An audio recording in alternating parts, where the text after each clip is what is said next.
Ayon sa banal na kasulatan, mababasa natin sa Philippians 4:8.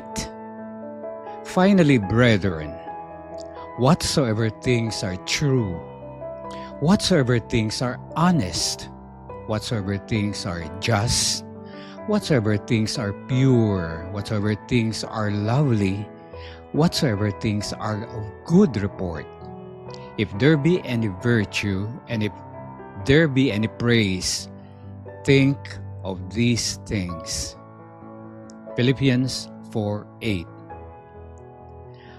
Ano man ang ating isipin o ano man ang ilagay natin sa ating mga isipan at kung anumang bagay ang umuukupa na ating pag-iisip, yan ay may malaking impluensya sa ating buhay sa kinabukasan.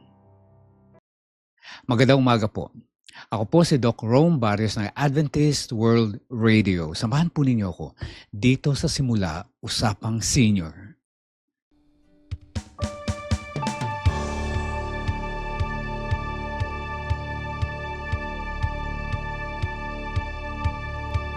Pag-ibig na walang maliw, pagpapalang walang tigil, dating pusong may hapis, ngayon'y umawi.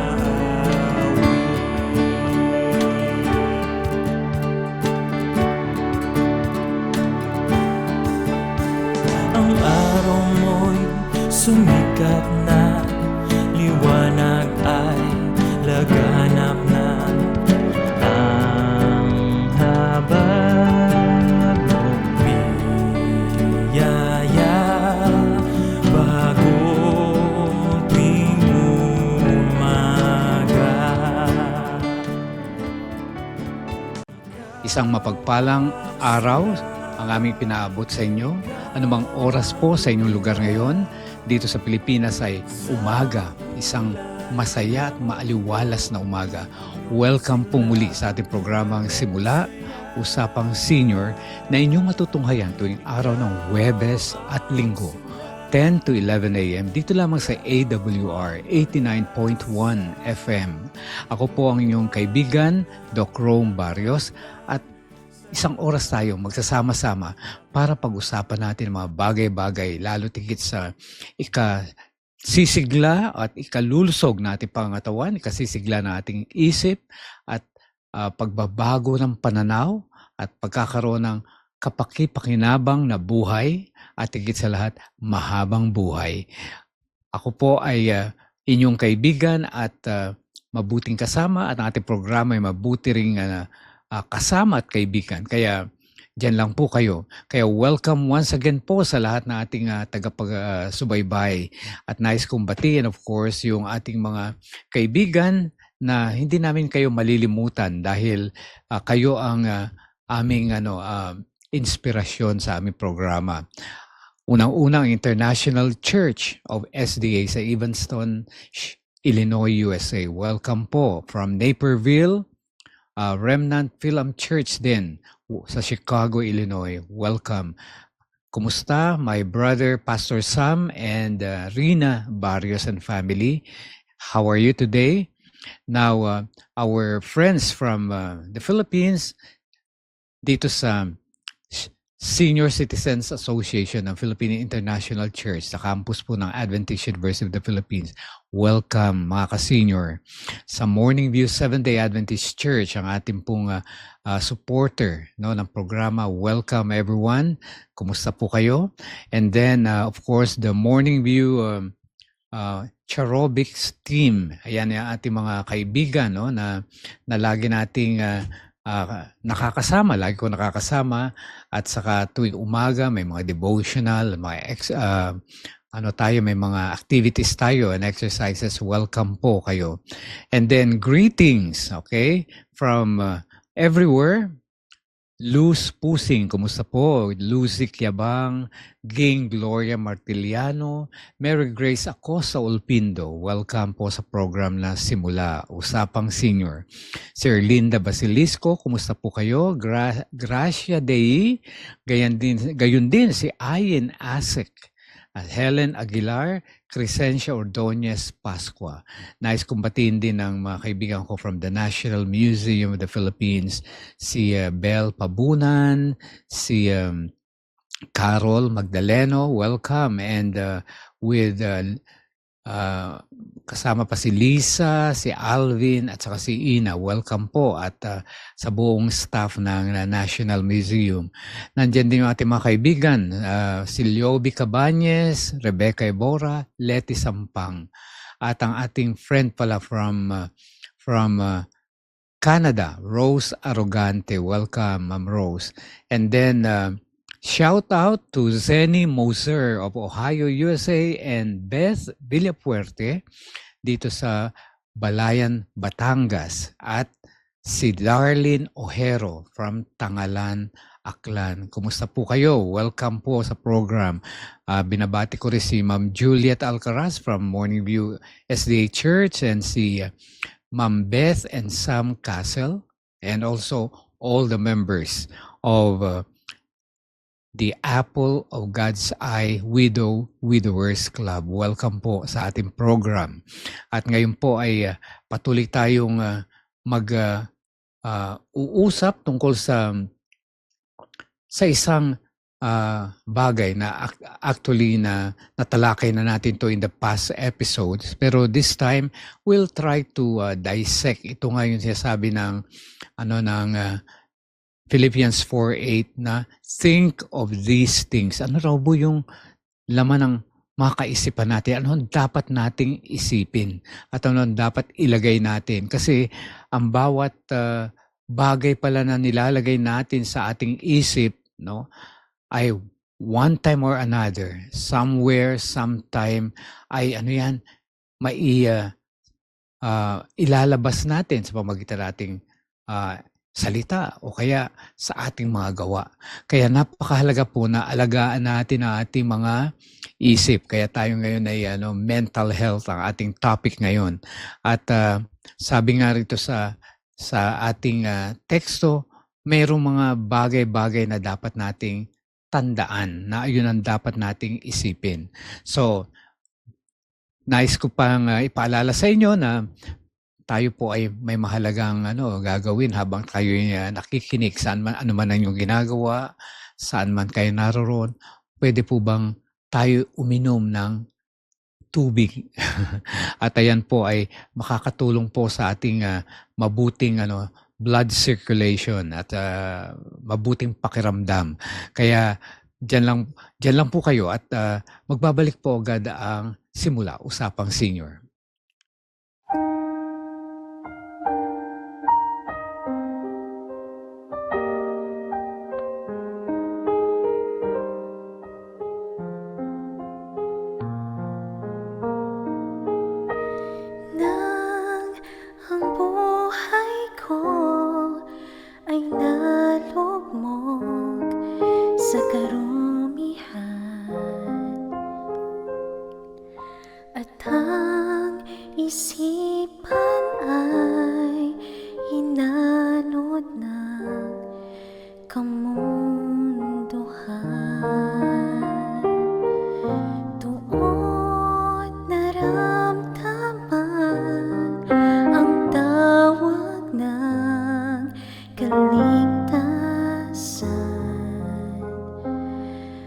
Sa pag-ibig ni Jesus, ako'y kaniyang natagpuan.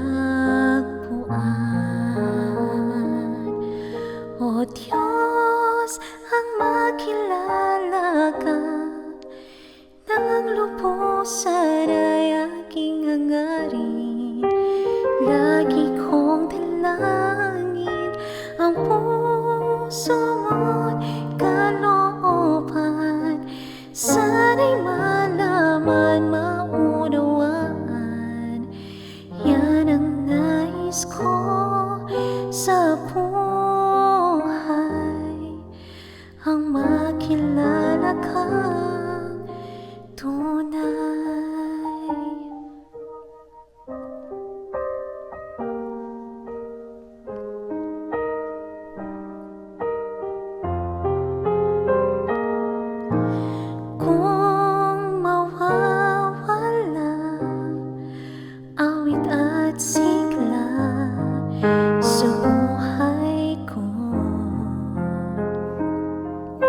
Sa puso ko'y tila pananalig ko'y naglaho.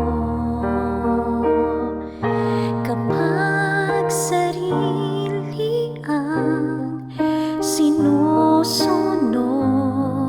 nabibigo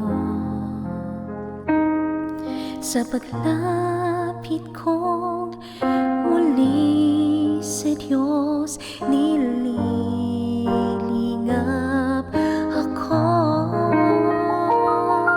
O Diyos, ang makilala ka ng lubusan ay aking hangarin. Lagi kong dalangin ang puso mo't kalooban. Sana'y malaman, maunawaan, yan ang nais ko sa buhay, ang makilala ka, ang puso mo't kalooban. Sana'y malaman, maunawaan, yan ang nais ko sa buhay, ang makilala kang tunay,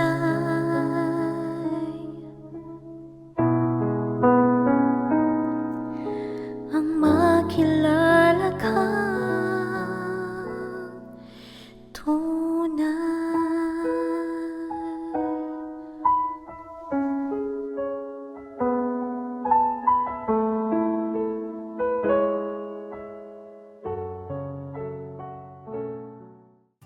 Patuloy po kayong sumusubaybay dito sa programang Simula Usapang Senior. Thursday and Sunday, 10 to 11 a.m. only here at AWR 89.1 FM. I'm your friend Doc Rome Barrios. At pag-uusapan natin yung sinasabi nating think of these things. Marami kasi tayong iniisip, no, ang atin araw-araw sa araw-araw na pamumuhay natin. Marami tayong nilalagay sa isip natin. At naalala ko yan na yung description ng isang author, yung ating isip daw ay para raw yan isang bahay, no? Isang bahay na alam nyo sa bahay, nag-accumulate yan ng maraming mga bagay-bagay kasama yung mga dust, pati garbage, pati mga junks. Yan. Kaya dapat daw from time to time, i-declutter natin, linisin natin ang ating isip, ang ating bahay para makapasok yung magagandang mga pag-iisip o magagandang bagay na ating nakapakipakinabang, no? At alisin na po yung mga cobwebs dyan, alam ba yan, yung mga junks dyan na pinupuno lang ng ino-occupy lang, no? Nag-o-occupy lang ng maraming spaces sa ating lugar o sa ating isip. Hindi naman kailangan. Kaya garbage in, garbage out. Ayan. Ibig sabihin, pag pumasok ang garbage, itapon ka agad, no? So, i-get, ano yan, tawag natin dyan. Let loose. Okay? Alisin na po. Ayan. So, sabi sa atin sa banal na kasulatan, merong dapat tayong iniisip na ayun dapat ang lagi nating laman ng ating isip. Sabi rito, finally, bro, whatever things are true, whatever things are honest, yan ang mga bagay na yan. Whatever things are just, whatever things are pure, lovely, and good report. Sabi nga doon, if there be any virtue, if there be any praise, think of these things. Tinignan ko sa Tagalog version ng Bible, anumang bagay na, ano itong mga bagay ito, na totoo, anumang bagay na kagalang-galang, anumang bagay na matuwid, anumang bagay na malinis, anumang bagay na kaibig-ibig, kapuri-puri, ay isipin ninyo ang mga bagay na ito. Napaka-direct po, no, ang banal na kasulatan kung anong bagay lang pwede natin ilagay dapat sa isip natin. Kasi sabi ng ng author na si John C. Maxwell, sabi niya ganun, what enters our mind and occupies our thoughts, or rather, occupies our thought process will somewhere, sometime, come out of our mouth. Kaya, kapag iniisip na laging ang isip natin laging negatibo, halimbawa laging kapintasan ng ibang tao, kahit hindi mo sabihin ngayon yan, there will come a time na masasambit mo. Ganun din. Ganun ang galit, di ba? Minsan may galit sa tao, hindi mo naman ini-express, no? Hindi mo sinasabi, hindi mo masabi-sabi, pero pagka may opportune time na bigla mong binulalas, no? Lalabas at lalabas. Kaya mag-ingat po kung ano naka-imbak sa isip. Kasi maano po natin yan, mailalabas. Sabi nga sa banal na kasulatan din sa Luke 6:45, out of the abundance of the heart. Kasi ang heart and mind magkasama, di po ba? Ang heart and mind, isa lang yan pagka biblically speaking. Kung ano laman ng puso, ayun din ang laman ng isip. Bihira yung laman ng isip hindi galing sa puso. Kasi kung naniniwala ka sa isang bagay, ayun din ang laman ng puso mo. Kung ano ang pinaniniwalaan mo, ayun din na nararamdaman mo, hindi po ba? At kung ano nararamdaman mo, yun din yung naiisip mo, di ba? Kaya hindi po pwedeng paghiwalayan. Kaya yung mga bagay na ilalagay natin sa isip, out of the abundance of our mind and heart, the mouth speaks. Ayan. Kaya nga mahuhuli mo nga yung kasabihan na mahuhuli mo ang isda sa bibig. Oh, lalabas din yun. Kaya wag po natin lagyan ng mga negative things. When we say negative things, of course, that represent sinful things, no? Kaya kung maaari, lahat po puro magaganda ang ilagay natin. Ayan, binanggit natin isa-isa. Ngayon, sinabi rin ni John Maxwell, ito ay anak ni Arthur Maxwell na famous author at saka religious inspirational speaker, the religious leader. Sabi niya, be careful of what you set in your heart on, for you'll surely get it. Kaya, okay, be careful about what occupies your mind, because it will greatly determine what you'll become tomorrow. Ayan. Kung minsan hindi na kaagad namamanifest po, hindi kaagad nakikita yan. Yung mga negative things na yan. Pero lalabas at lalabas. Pag naandyan po, nakasiksik sa ating isip, sa ating puso. Ngayon, merong mga bagay na paano dapat natin tingnan, na bantayan natin things na may steps na dapat nating pwedeng gamitin. At ito ay ayon kay John Maxwell. May dalawang step lang, no? Number 1 ay of course itong isa, yung mga tinatanggap natin mga mensahe, ito nga sa brain natin, yung ating frontal lobe, occipital lobe, di ba maraming lobes yan. Di ba meron yung part ng brain na talaga kung ano yung nakikita natin, na-register sa isip natin. Kaya na-absorb natin lahat yan. Kaya ito pong una ay yung sinasabi sa Philippians 4:8 na dapat ay ayun ang makita at ayun ang lagi nating isipin lang. Okay. Ngayon, meron ding sinasabi sa 2 Corinthians 5:17. Kasi kinakailangan para mapanatili natin yung kaisipan na malusog, no?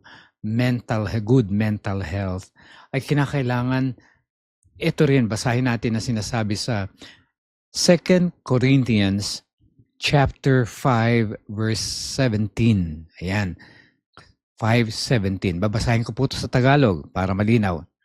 Kaya't kung ang sino man ay na kay Kristo, Siya'y bagong nilalang. Ang mga lumang bagay ay lumipas na.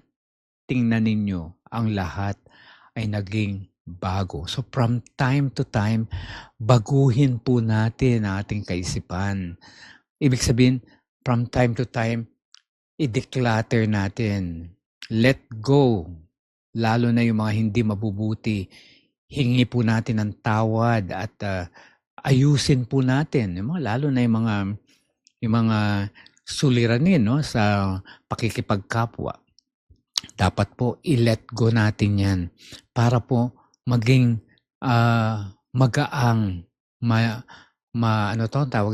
maganda ang ating paghinga, maganda ang ating pakiramdam.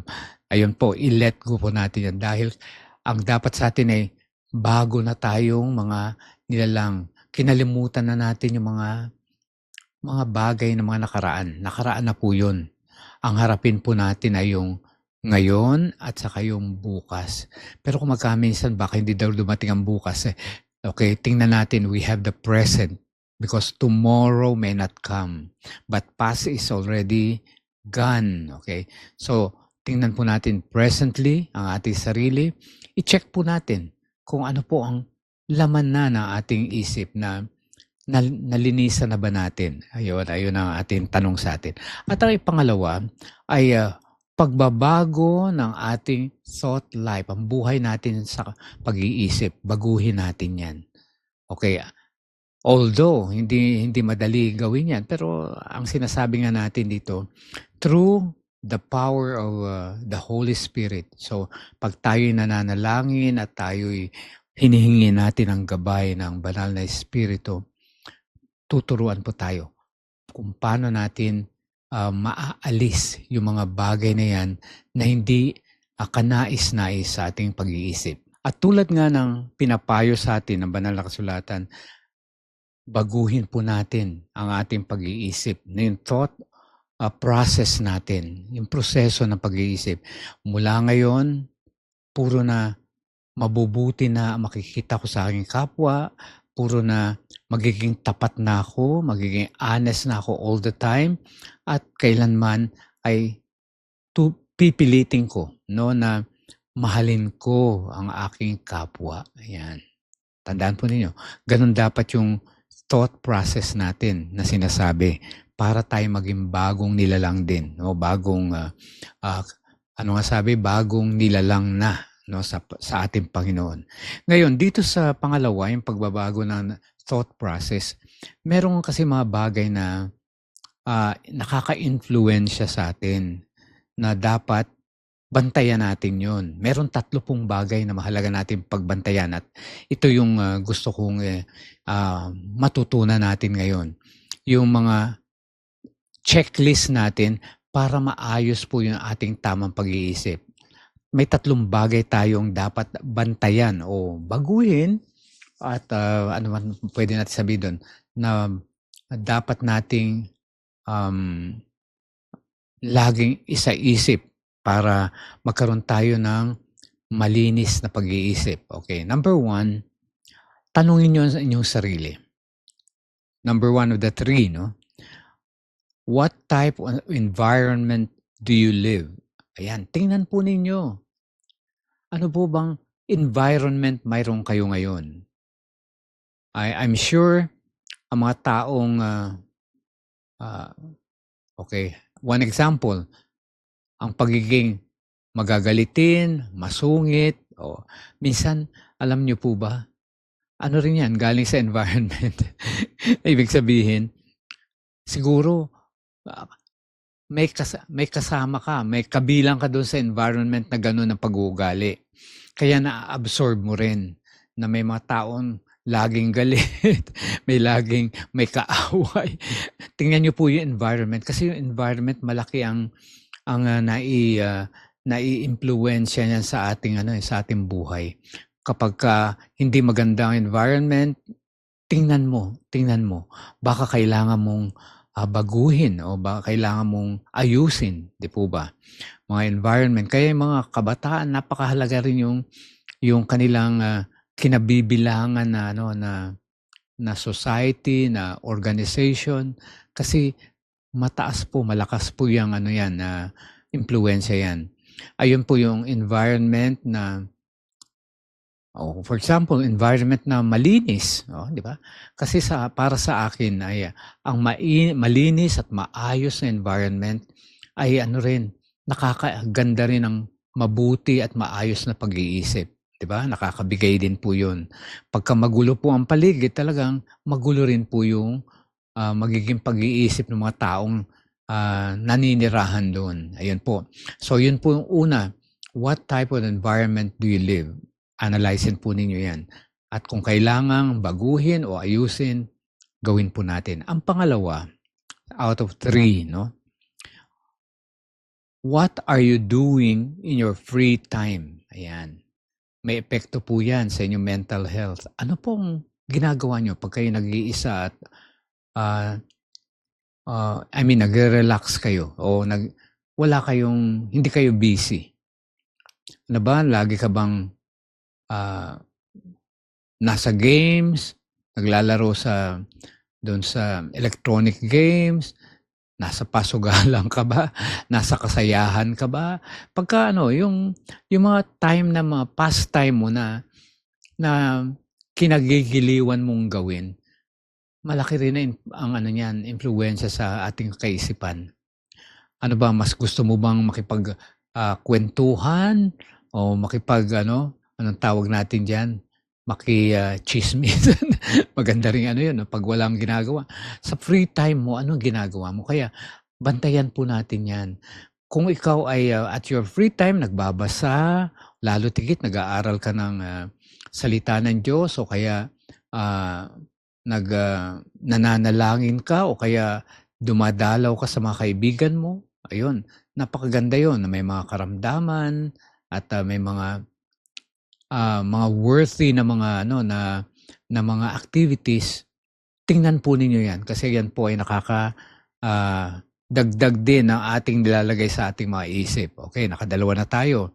Environment, ang pangalawa yung ating free time kung anong ginagawa natin. At ang pangatlo, panghuli ay who are your closest friends? Yan.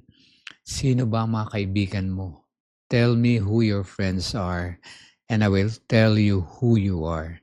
Ayan pong peer pressure, napakalaki impluwensya po yan, lalo sa mga kabataan. Yung mga barkada, yung mga laging sinasamahan, yung laging kasama, ano ang kanilang ginagawa, sama-sama, malaki pong malaking impluwensya po yan sa ating pag-iisip, no? At higit sa lahat, of course, pag-iisip later on in our life sa future natin, sa ating kinabukasan, may malaking epekto po yan. So, napakaganda. Ayan po yung ating topic ngayon na think of these things. No? Sabing ganun whatsoever things are, sabi rito, true, whatsoever things are honest, whatsoever things are just, whatsoever things are pure, and whatsoever things are lovely, whatsoever things are of good report, if there be any virtue, and if there be any praise, think on these things. Philippians chapter 4, verse 8. Sana po ay may natutunan tayo sa ating pinag-usapan ngayon. Magbabalik po ang simula, Usapang Senior.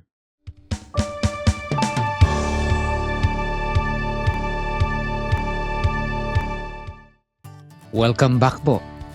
At ito ang programang Simula, Usapang Senior, at of course, hindi mawawala yung ating Senior Health and Wellness na segment.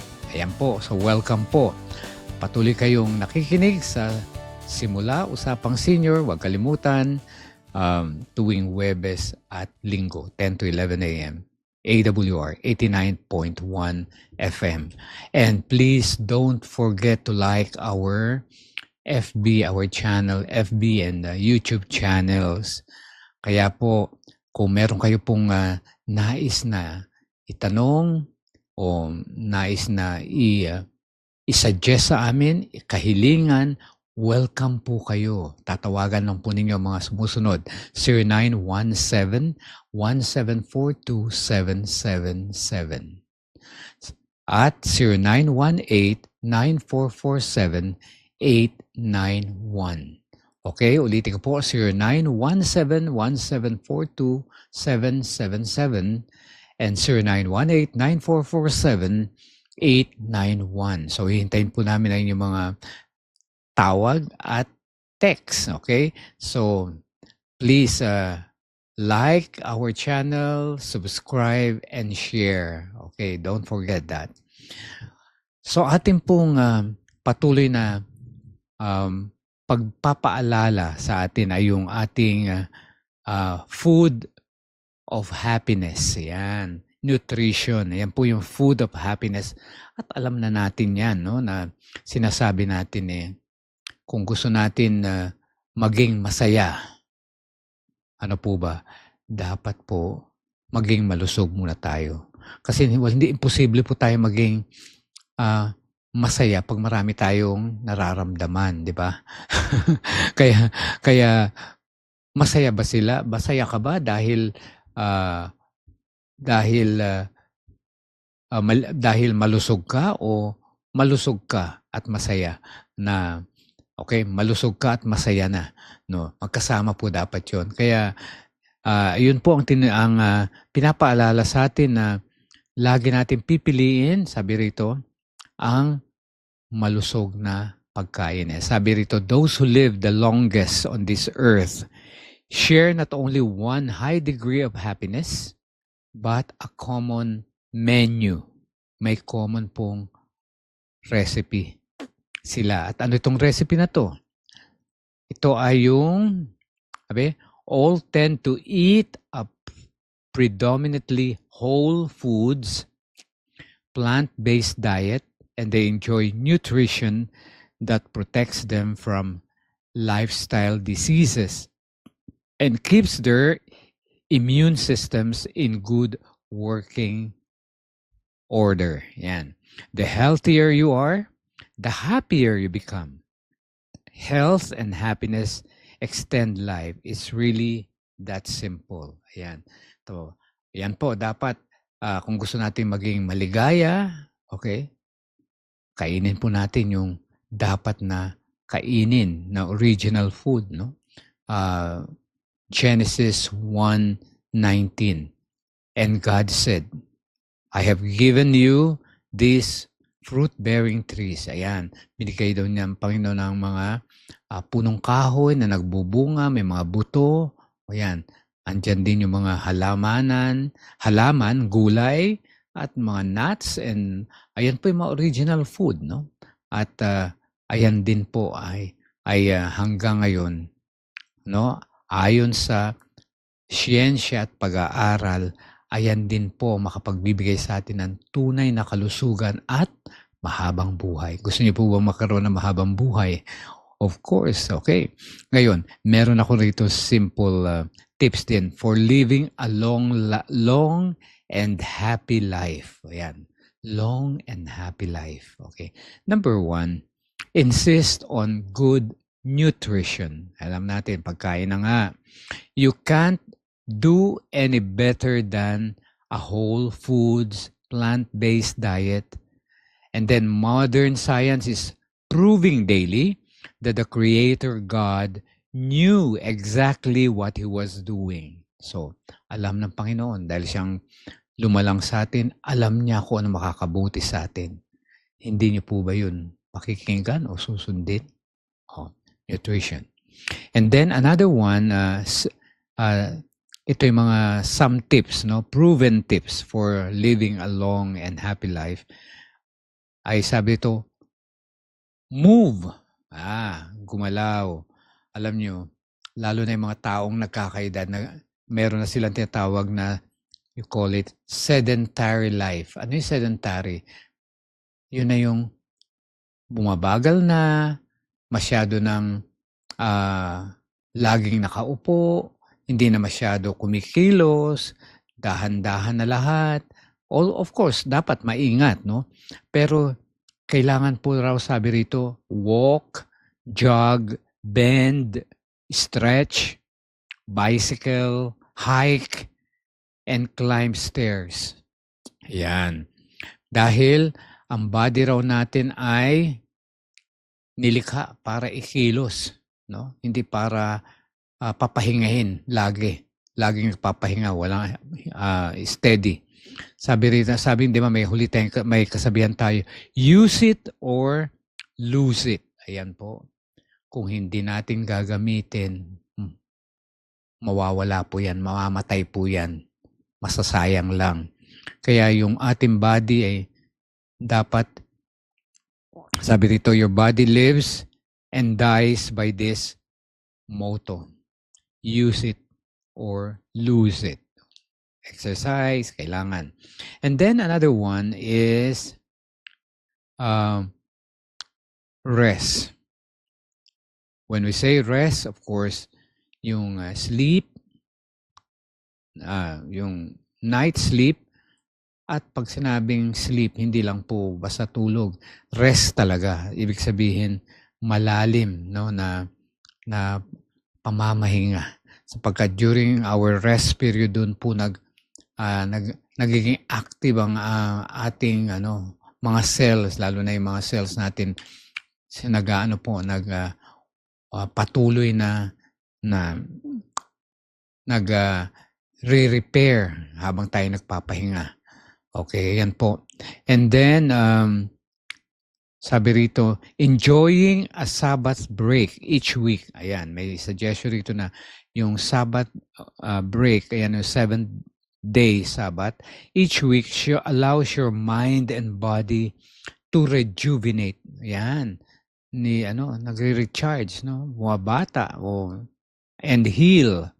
Living without this pause button, ang tawag niya pause button, yung stop button, yung pause, titigil na button, ayun po yung pamamahinga sa Sabbath, increases wear and tear and shortens life. Okay? So, kailangan natin yung pause button. Another one is don't overdo. Ayan.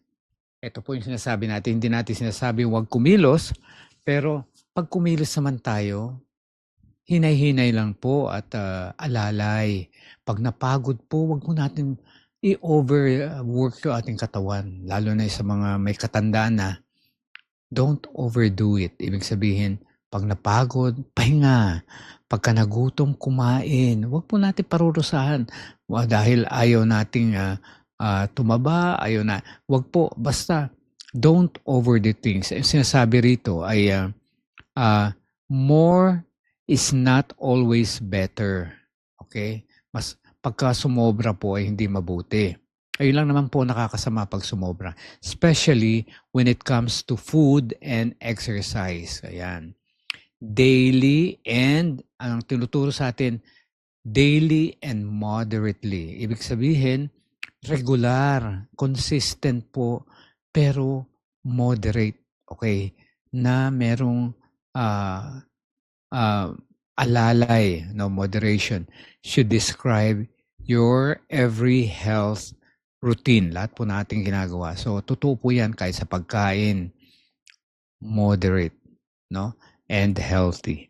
And then also, sabi rito, socialize. Ayan. Being part of faith community, family structure, or civic club can help extend your life. Ayun po, nakakaroon kayo ng purpose in life. Pagising nyo, ay meron pala kaming outreach ngayon, may matutulungan pala kami ng mga tao. Ayun, nagkakaroon ka ng purpose in life. Tapos pati yung katawan mo, nagiging active and alive and active talagang may enthusiasm ka, no, na maglingkod, no. Kasi sabi rito, kung ano raw yung being part of something that benefits others will benefit you. Kaya habang ka tumutulong sa kapwa, nakaka-benefit ka rin, tinutulungan mo rin ang sarili mo. Nagiging masigla ka rin, di po ba? At saka lahat ng mabubuting gawa, may kasabihan na, it comes back to you. Yan, bumabalik sa inyo.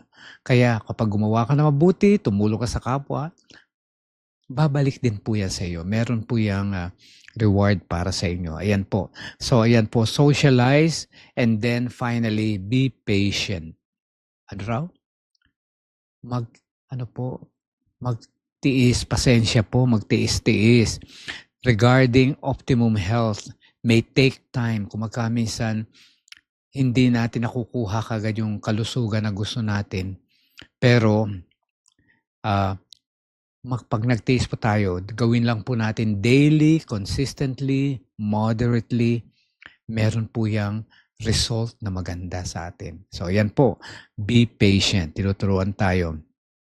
Sabi ito, but doing so pays for itself with added high-quality years. Yan, nadadagdagan daw po yung taon ng ating buhay. Ano po, kumusta po kayo?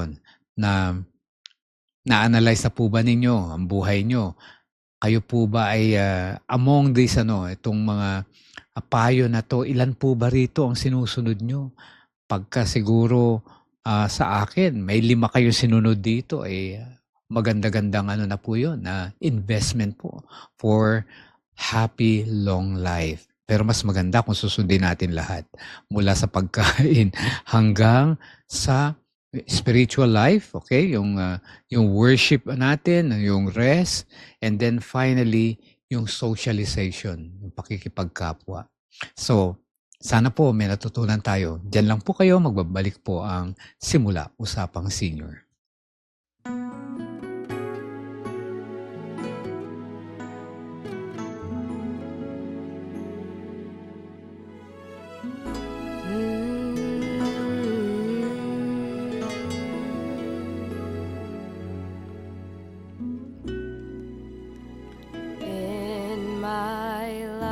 Trials come, my devotional life is richer. When temptations arise, I come to God for strength divine. There are moments when I forget my God. It is when life seems to be okay. Lord, I need you more today. When my life is fine and great, when everything is going my way. In times I let go of your hand, when pride sits in my heart, when self becomes the center, that's when I need you most.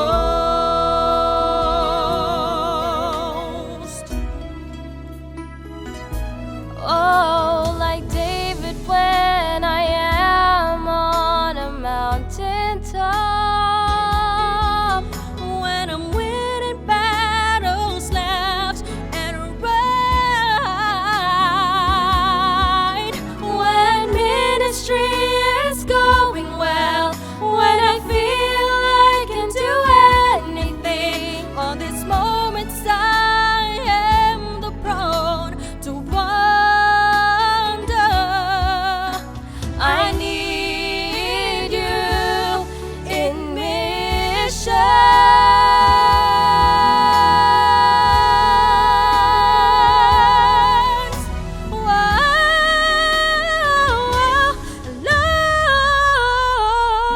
Lord, I need you more today. When my life is fine and great, when everything is going my way. In times I let go of your hand. When pride sits in my heart, when self becomes the center, That's when I need you most. Lord, I need you more today.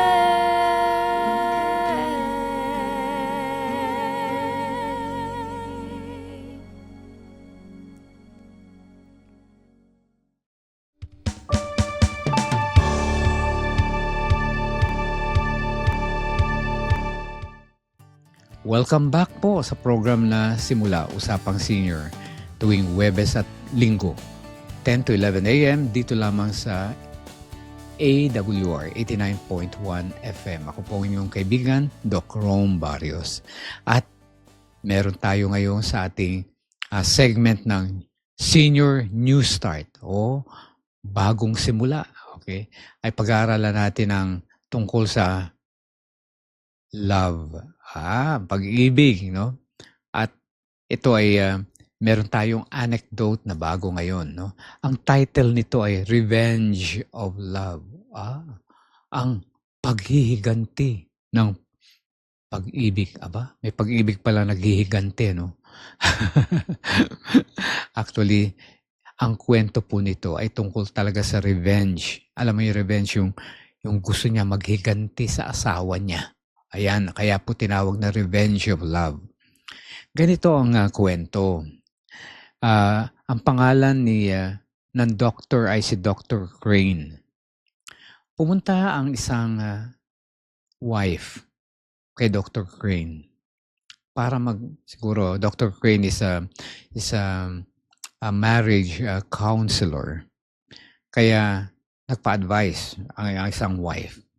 Galit na galit siya. Ang dami niya reklamo sa husband. Lahat, alam nyo, kapag ang wife daw, pagka nagreklamo, lagi ang tinuturo, lagi ang kasalanan ng husband. Pero hindi mo maririnig na may kasalanan siya. So, ito nga, talagang galit na galit siya. Pumunta kay Dr. Crane. At sabi niya, I want to divorce him. Hindi na ako makakatagal sa kanya. Gusto ko na siyang hiwalayan. Sabi niya gano'n. Pero, ayaw ko nang humiwalay ng gano'n-gano'n lang. Gusto ko makapaghiganti muna ako bago ko siya hiwalayan. Oo. Di mo? No?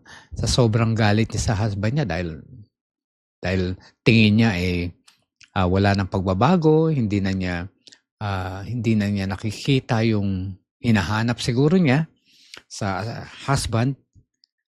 Sabi ni Dr. Crane, meron akong magandang advice sa iyo. Sabi niya doon sa wife. Kung talagang ayan ang pakay mo na makapaghiganti sa kanya, ganito ang gawin mo. Sabi ni Dr. Crane. Ang sabi niya, ganito ang gawin mo. Go home and act as if you really love your husband. Umuwi ka at magkunwari ka na talagang mahal na mahal mo siya. Ang gusto ni Dr. Crane, pakagatin yung husband. Tapos pagka siguro napamahal na dito sa wife, pag napamahal sa'yo yan, saka mo i-drop, saka mo siya iwanan at doon ka na makapag-divorce. Sabi ni Dr. Crane. So, sabi niya, magkakaroon ka, okay, hindi ko na, okay, 2 months. Gagawin mo yan for 2 months. Magkukunwari ka sa husband mo na mahal mo siya. Kaya lahat ng mabubuting bagay gagawin mo sa kanya. No? Pagsilbihan mo siya, paglutuan mo siya, lahat ng kailangan niya ibibigay mo at wag na wag mo siyang gagalitin at wag mo siyang aawayin. At talagang kunin mo yung kanyang kalooban na para later on pag nakuha mo na yung kalooban niya, saka mo siya i-drop, gantihan. Yun, pwede na kayo mag-divorce. Yeah. Di pumayag naman ang wife. No? Pumayag naman ang wife. Sabi niya, Doc, maganda ho yung that's a good idea. Sabi niya ganun. Iso-surprise ko talaga siya. Mabibigla lang talaga siya sa akin.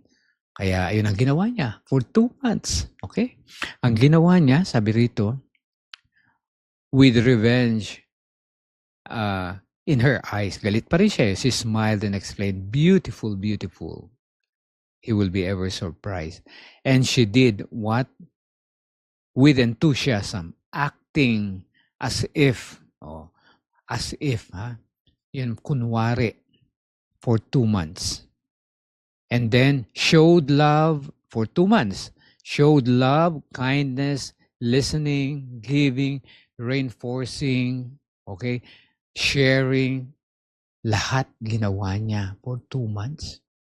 Hindi bumalik yung wife sa doctor. Na magkita sila, oh, how are you? Are you ready now to go through with the divorce? Oh, ready ka na ba? I-divorce siya? Sabi ng wife, I'm sorry, Doc. Nagbago na pong aking isip. Sabi niya ganun. Wala na pong divorce. Sabi niya ganun. Kasi for 2 months, naramdaman ko. Sabi niya, mahal ko pala ang aking asawa. Dahil sa ginagawa ko sa kanya lahat ng kabutihan. Mahal ko pala siya. So, ayun po yung naging resulta ng kwento. Ano ibig sabihin to? It is really possible that action can change feelings. Di ba? Kung minsan, galit na galit tayo, may feeling. Pero alam mo pala, yung galit mo, kung kukontrahin mo, gawin mo yung mabuti. Kaya pala, napakaganda pala yung payo talaga na mahalin mo yung kaaway mo. Kahit nagngingit-ngit ka na, mahalin mo, sabi ng Panginoon,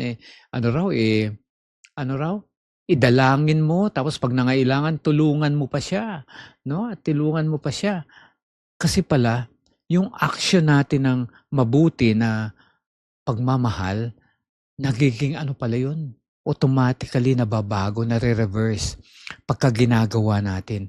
Kaya pala pag gumagawa tayo na mabuti, lalong napapalapit tayo, no? Sa ating kapwa, sa ating mahal. And from this story, it appears so, but more than that, it is also a life concept. It is called the as-if principle. Ayan, tawag natin na as-if principle.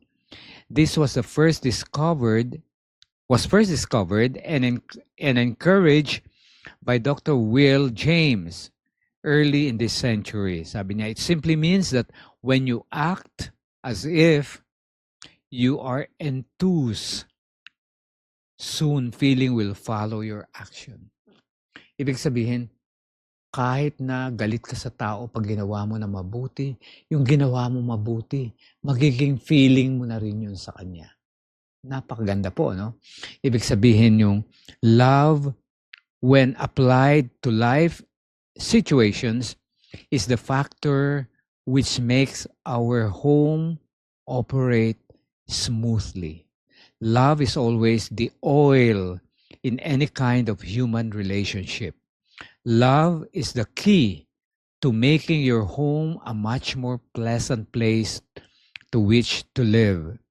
You may not always feel like loving or being loving, but remember that your actions of love can change the feelings and emotions of love.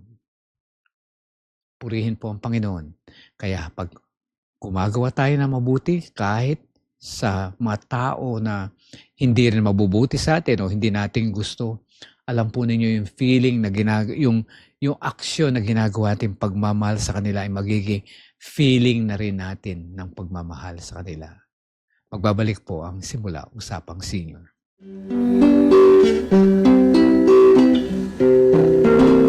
Have faith when you speak to the Master. Prayer is the key to heaven, but faith unlocks the door.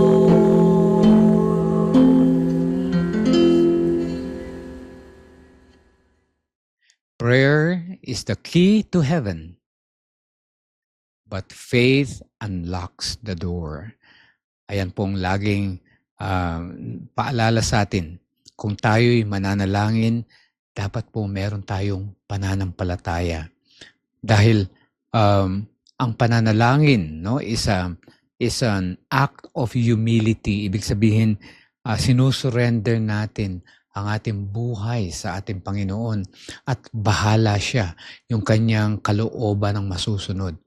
Kaya po napakahalaga yung prayer na yan na may pananampalataya tayo. At pag tayo nanalangin, yung pananampalataya napakahalaga. Kasi kapag tayo nananampalataya, may pagpapakumbaba tayo at tatanggapin natin kung ano ang kalooban ng Diyos. Hindi po yung kalooban natin. Minsan, may time na dinidiktahan pa natin ng Panginoon. Panginoon, gusto ko ganito. Pero ang Panginoon, sasagutin naman tayo. Pero ang Panginoon, meron pa siyang kumagkamisa ng kanyang sagot. Sinasagot po ng Panginoon lahat nating panalangin. Tandaan nyo, oo, hindi, maghintay ka. Minsan, pag pinaghihintay tayo ng Panginoon ay tamang timing, no? At higit sa lahat, meron siyang sagot na, sandali anak, tuturuan mo na kita, kailangang matuto ka. Kaya yun po yung kumagkaminsan, yung gusto natin, hindi yun ang binibigay ng Panginoon. Dahil ang Panginoon, sa bawat kahilingan natin, alam niya mabuti sa atin. Kaya sasabihin niya sa atin, anak ko, merong mas mabuting kasagutan dyan sa hinihiling mo. At ako nakakaalam. Magtiwala ka lang. Ayan. Napakaganda pong aral yan sa ating pananalangin. Ngayon po ay hawak ko po yung listahan ng mga patuloy na humihiling ng panalangin sa atin. At kung meron po kayong natatandaan, may makakilala kayo, pwede rin po. At kayo rin po pwedeng humiling. Tandaan po ninyo ang ating mga numero ng prayer request 0917-1742-777 at 0918-944-7891. Ayan po. Prayer request. Ayan. So, inihilangan po kayo ngayon na samahan niyo ako at tayo po'y sumandaling tumahimik at tumigil kung maaari sa ating gawain para po sa ating pananalangin. Tayo po'y manalangin. Mapagpalang Diyos na makapangyarihan sa lahat, purihin po ang iyong dakilang pangalan magpakailanman sapagat ang lahat ng kabutihan, lahat ng pag-ibig, lahat ng kahabagan, lahat ng kagalingan, lahat ng mga biyaya at kapangyarihan ay mula sa inyo. Narito po ang aming mga sarili, muling lumalapit na may pagpapakumbaba sa inyong banal na trono na inyong luklukan. Nais naming amang hilingin na tanggapin kami. Ano man ang aming mga pagkukulang pagkakasala, patawarin kami. At sa oras na ito, maging karapat-dapat nawa kami sa aming pagtawag sa inyo. Narito po ang aming mga mahal na mga kaibigan, mga kababayan, mga kapatid na nais namin pong idulog ng inyong awa at pag-ibig at kagalingan. Unang-una ang aming mga kapatiran o aming mga kaibigan na may mga karamdaman. Si Waylene Lorenzo, si Gemma Molina, Baby Sian Lamar, si Edwin Macapagal, Nelson Ganyola, gayon din si Lucy Guzman, Samantha at Jordan Ocasla, si Maricar Bartolome. Panginoon, kayo ang nakakaalam ng kanilang mga kalagayan ngayon, kanilang mga karamdaman. At alam namin na mayroon kayong panukala sa bawat isa sa amin at sa mga kaibigan namin na aming mga binanggit. Panginoon, loobin nawa ninyo na makaranas sila ng kagalingan at patuloy na mabuting pakiramdam. Nang sa gayon ay patuloy rin silang magpasalamat at magpuri sa inyo. Pagpalain ang kanilang mga tahanan, ang mga kanilang mga mahal sa buhay. Alam namin na kung gaano nila nararanasan ang mga pagsubok ng dahil sa karamdaman, ay nararanasan din ang kanilang mga mahal sa buhay ang kaisipan na nawawala ng kapayapaan at pag-asa. Ama, ikaw lamang ang aming pag-asa, ikaw lamang ang aming hantungan, ikaw lamang ang aming dakilang manggagamot. Kaya loobin po ninyo na sila'y pagalingin. Idadalangin din po namin na si Jerome Dotimas na anuman ang kanyang karamdaman, Panginoon, tulungan siya. Gayun din si Ver Arrogante sa kanyang hinihiling na panalangin upang mapaglabanan niya ang mga pagsubok at mga suliranin na kanya bumabagabag sa kanya. Panginoon, ikaw lamang ang aming pag-asa. Kaya tulungan po ninyo ang bawat isa sa amin na mapanagumpayan ang mga pagsubok na ito. Alam namin, pangako po ninyo na wala kaming pagsubok na mararanasan na hindi namin kakayanin kapag ikaw ang aming kasama. Kaya tulungan po na maranasan namin yung pakikisama sa gitna ng aming mga kahirapan at pagsubok. Ang bawat isa po sa amin ngayon na narito ngayon, nakikinig at bahagi ng programang ito, nais namin idalangin ang aming mga mahal sa buhay, mga tahanan, pamilya na aming kinakatawanan. Kayo po ang nakakaalam na aming mga kalagayan, Ama, at alam po rin ninyo ang aming mga pinagdaraanan. Subalit, nananampalataya kami sa inyong pangako na kailanman ay hindi nyo kami pababayaan. Ano man ang aming kalagayan, inilalapit at tinatagubili namin ang lahat sa inyo. Sapagkat ikaw ang aming sandigan, ikaw ang aming lakas, kalakasan, at ikaw ang aming kaligtasan. Tulungan din ang programang ito na patuloy na inyong ginagamit upang makatulong at maging bahagi ng mga tao na naghahanap ng malusog, masaya, at higit sa lahat, kapaki-pakinabang na buhay. At tangi rin, dadalangin namin ang gawain ni Magdalena Ferry, Bobot Delgado, sa kanilang crusade, samahan po sila ng Banal na Espiritu. At ang Bayoyong Basista SDA Church sa Pangasinan. Patuloy po ito nawang lumago, magsumikila, at maging liwanag at ilaw sa kanilang lugar. Panginoon, marami pa po kaming mga kahilingan, subalit alam namin na alam na ninyo ang aming mga pangangailangan bago pa namin ihilingin. Kaya inaasahan namin ang inyong katugunan at inyong kapangyarihan na gagawa sa amin. At ito ay alang-alang hindi sa aming kabutihan o sa aming pagiging matuwid, kundi alang-alang sa matamis na pangalan ng aming tagapagligtas na si Jesus. Amen.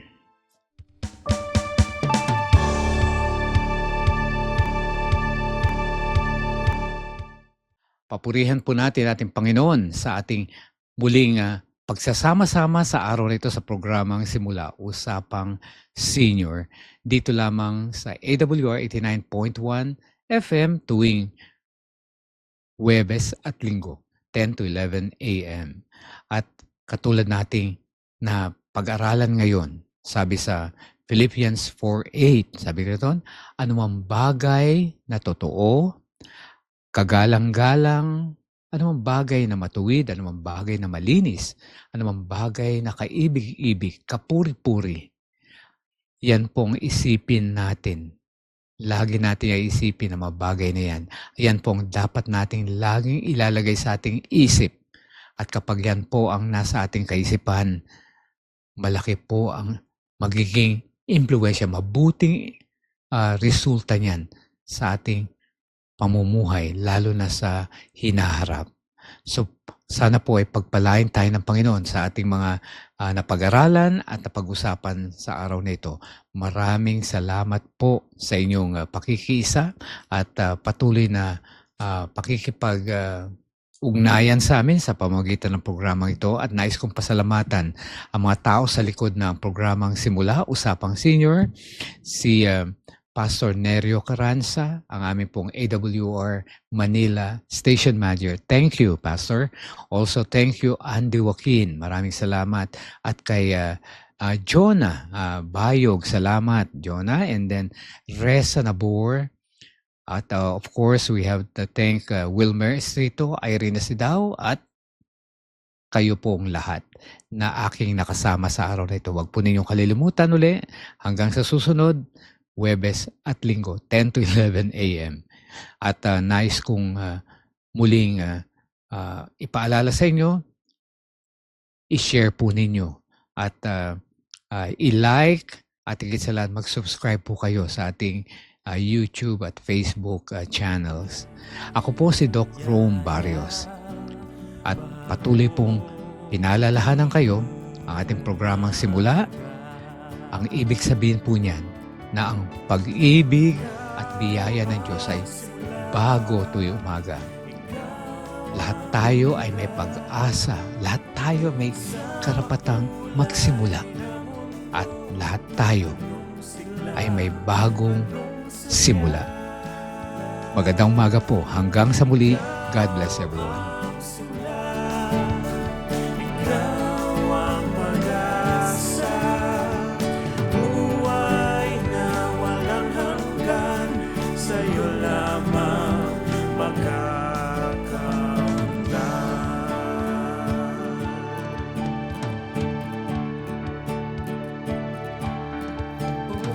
Payapang kapalit